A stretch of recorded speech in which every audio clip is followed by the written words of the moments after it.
What's going on, guys? Zach Devine here. We are back for part 2 of our chord voicing series. In part 1, we covered all major 7 chords. So today we're going to cover chord type number 2, which is minor 7 chords. We'll briefly go back over what we talked about in part 1, which is just that we're going to play all of our chords with root on the 6th string, root on the 5th string, and root on the 4th string. We're going to change the chord name from F to B flat to E flat, just to keep us in the same position the entire time. Okay, so without further ado, we'll jump right in. So we're going to start with our F minor 7 root on the 6th string in root position. So that's going to be a very, very common shape that you want to get really, really comfortable with. So we are going to have our F is at our first fret E string, and then our 3rd finger is actually going to bar all 3 of these next strings. And once again, they're going to be same as they were before. So this will be, all of these chords for root on the 6th string will be on our 6th, 4th, 3rd, and 2nd string. So that'll be the E, D, G, and B strings. So in this case, for our root position minor 7 chord on the 6th string, we're going to have the 3rd finger is going to actually bar all 3 of our D, G, and B strings at the 1st fret, giving us this total shape. And once again, just like with the major 7 shape, we're skipping the A string and leaving out the high E string, okay?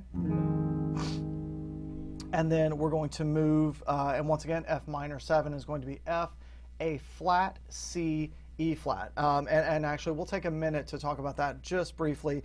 It's something we cover more extensively in the chord spelling series, but what we want to do is we want to think, if we're thinking about our 7th chord, we have a triad that has its own property, and then we have the 7th that has its own property. So for the first video, we had major 7 chords. So we've got a major triad plus a major 7. In other words, the major triad being the root 3rd and 5th of the appropriate scale, and the major 7 being the automatic diatonic 7th of that same scale.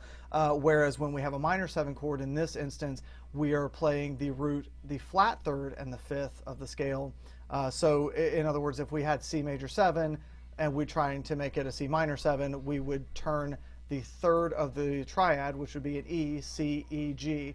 The E would become an E flat. The 7th of the chord, the B natural, because that occurs diatonically in the key of C, would become a B flat for a flat 7. Okay, so that's essentially what we're doing here automatically, because all of these chords are going to be minor 7 chords. So whereas before we had an F major 7, we had F, A, C, and E. Now we're flatting the 3rd and the 7th for the minor 7, so now we have F, A flat, C, E flat. Okay, so that first position looks like that. And now we're going to move up once again to the A flat. That's the next note in the chord. So now we're going to have A flat on the 4th fret of our E string. We're going to have F occurring, which is our root, occurring here at the 3rd fret D string. We're going to have the C occurring at the 5th fret G string, and the E flat occurring at our 4th fret of our B string. So that's our first inversion of our F minor 7. So we're here, and now we're here. And now we're going to move up to 2nd inversion. So we're going to have the C in the bass. So now we're going to have C here. We're going to have our 3rd A flat at the 6th fret D string.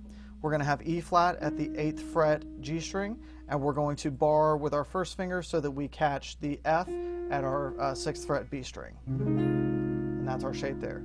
So now we're 3 inversions in, root position, 1st inversion, 2nd inversion, and now we have our 3rd inversion. And I want to kind of take a minute to show you this. This is a very, very common root on the 5th string chord for a minor shape. And what we're doing is we're actually taking this section of it for our 3rd inversion minor 7 chord. So the only thing that we now need is our E flat here. So we've got E flat occurring at the 11th fret E string. And then we've got on our D string 10th fret is where we'll find the C, and then 10th fret G string is where we'll find the F, and then 9th fret of our B string is where we'll have the A flat. Okay, so that's all 4 of our shapes with our root on the 6th string. So we've got minor 7 root position, 1st inversion, 2nd inversion, and 3rd inversion. Okay, and now we're going to move to B flat minor 7. So once again, whereas B flat major 7 was B flat D F A, now B flat minor 7 is going to be B flat D flat F A flat. So once again, the 3rd and the 7th, the D and the A, have now both been flatted, okay? So whereas before we had B flat, D, F, A, and that gave us a major 7. Now we have B flat, D flat, F, A flat, okay? And that takes us to our first position with the root on the 5th string. So we're going to have B flat. We're going to have on the 1st fret of our A string. We're going to have F on the 3rd fret of our D string. We're going to have E flat on our 1st fret of our A flat on our 1st fret of our G string, and then we're going to have the D flat occurring on the 2nd fret of our B string. Okay, and once again, just like before, I'll just say this again, just a reminder. Whereas our root on the 6th string is all going to be on the 6th, 4th, 2nd, and 3rd strings, the root on the 5th string is all going to be 5th, 4th, 2nd, and 3rd strings. Okay, so we're here. And now we're going to move to first inversion. So we're going to have D flat in the bass.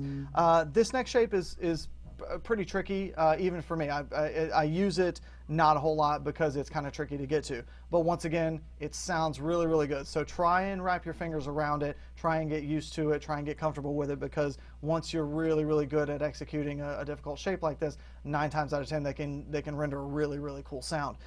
So we're going to see our D flat, which is our 3rd of the chord, happening at the 4th fret of our A string. And then we've got up here now, and you may ask yourself, why are you trying to use those 2 fingers? It's necessary for the shape of this chord. So now we're going to play at the 6th fret D string. We're going to have our A flat. Okay, so once again, that's our 3rd and our 7th.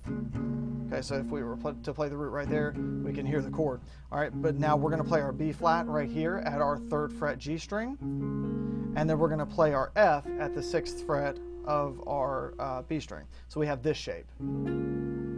Not a very comfortable shape. It takes a little bit of a stretch, but as you can hear, really, really cool sound. Similar to the major 7 that's got that kind of a sound. And they even sound good following each other too, really.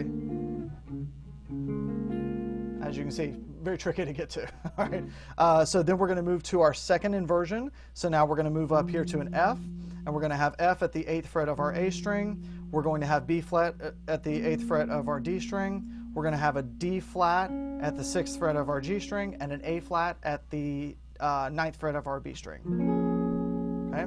So now we've got root, 1st, and 2nd inversion. So we've got root position, 1st inversion, 2nd inversion, and now we'll have 3rd inversion. So we'll have an A flat on the 11th fret A string, D flat 11th fret D string. We'll have F at the 10th fret G string, and B flat at the 11th fret B string. Okay, so once again, that's root position, 1st inversion, 2nd inversion, 3rd inversion. Okay, and now we'll drop down to root on the 4th string. So now we'll be E flat minor 7. So we're going to have E flat, G flat, B flat, D flat. Okay, so whereas before it was E flat, G, B flat, D, the G and the D both now get flatted, so now everything is flat. E flat, G flat, B flat, D flat. If you're somewhat familiar with chord spelling, an easy way I like to use to remember stuff like that is, I know E minor 7 is E, G, B, D, so if E minor 7 is E, G, B, D, it's a no-brainer. E flat minor 7 is E flat, G flat, B flat, D flat. Okay, so we've got major 7 was here, so now we're turning it to minor 7. So that is, root is E flat, 1st fret D string, 3rd fret G string is our B flat, which is the 5th, 2nd fret B string is the D flat, and then what we're going to do here, there's a couple of ways to play this. You might at first be more comfortable with this shape where we're using fingers 2 and 3 to play the D flat and the G flat here. But as soon as you can, get comfortable with barring those with your 2nd finger. It takes a little bit of getting used to, but what it does is it frees up your pinky. You can do stuff like that. You can really kind of explore a little bit more with the chord, especially if you're going to move around the chords. So that's our root position. And now, as you just saw, we're going to come up here to our G flat, D flat. So G flat is 4th fret of our D string, D flat is 6th fret of our G string, our E flat is 4th fret of our B string, and our B flat is 6th fret of our E string. So now we have that shape. So we're here, root position, first inversion, and now we're going to move up to second inversion. So we're going to have B flat in the bass, 5th in the bass for the second inversion. We're going to have, and that's 8th fret D string. 8th fret G string is going to be our E flat, which is the root. 7th fret B string is going to be our G flat, which is the 3rd. And then 9th fret of our E string is going to be the D flat, which is the 7th.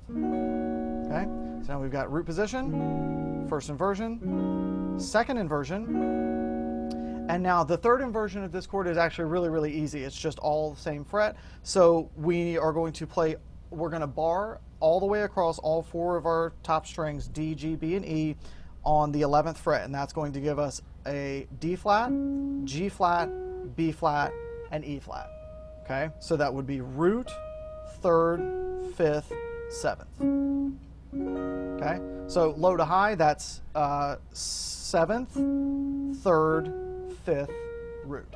Okay, so one more time, that's root position, first inversion, second inversion, and third inversion.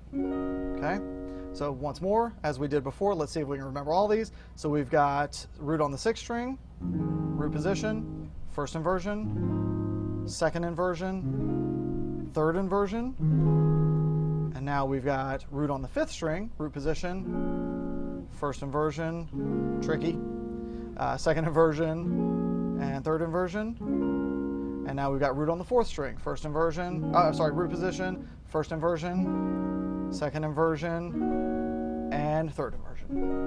Okay, so that is minor 7. So video 1 covered major 7. This was video 2 for minor 7. And in the last 2 videos, we'll discuss dominant 7 and minor 7 flat 5.